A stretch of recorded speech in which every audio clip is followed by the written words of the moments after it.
Going to 1 o'clock AM मो भाया अधा पागल जी सांगरे जे ब्रांड ब्रांड ड्रीम गुड़ा मुझे देखे एंड निजे निजे डिसीजन नहीं जाए।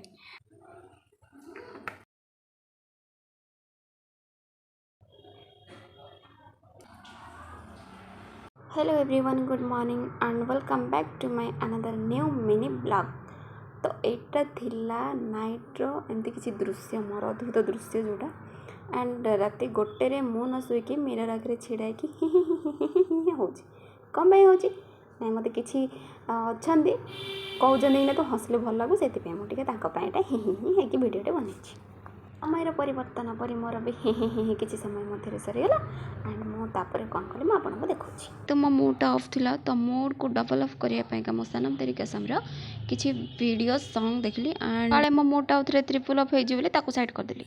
तापर यहाँ थिला मोर कविता लेखा जिते मत निद लगे मुझे किसी किसी कविता लेखे जोटा कि अन्य मैंने पढ़ी पारे निद्रार दूरीकरण एवं मो बदनर दुख शक साक्षी आ प्रमाण होती एमाने।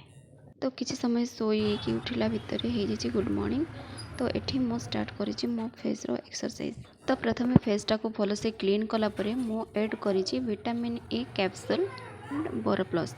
तो दुईटा जगह को भलरे फेस रे लगे कि 10 मिनिट पर्यंत मो फेस रो एमती मैसेज करे जेहेतु आईर डार्क सर्कल एंड चीक रे छोट छोट होल हो मोर से फेस एक्सरसाइज इंपोर्टेंट मुई देन तापर मो फेस को पुणी थे क्लीन कली एंड मो एठी ऐड करुँची फेस पैक रो मुल्तानी मिट्टी एंड नेचुरल हल्दी पाउडर जोटा कि आम घरे बना हुए यहाँ एटी मो ऐड करी रोज वाटर आपन नॉर्मल वाटर भी ऐड करके यूज करेंगे जेहेतु मो फेस रे अन्य किसी लगे किसी भी सूट करे so this one better for my face कि 10 मिनट पर्यंत छाड़देवा।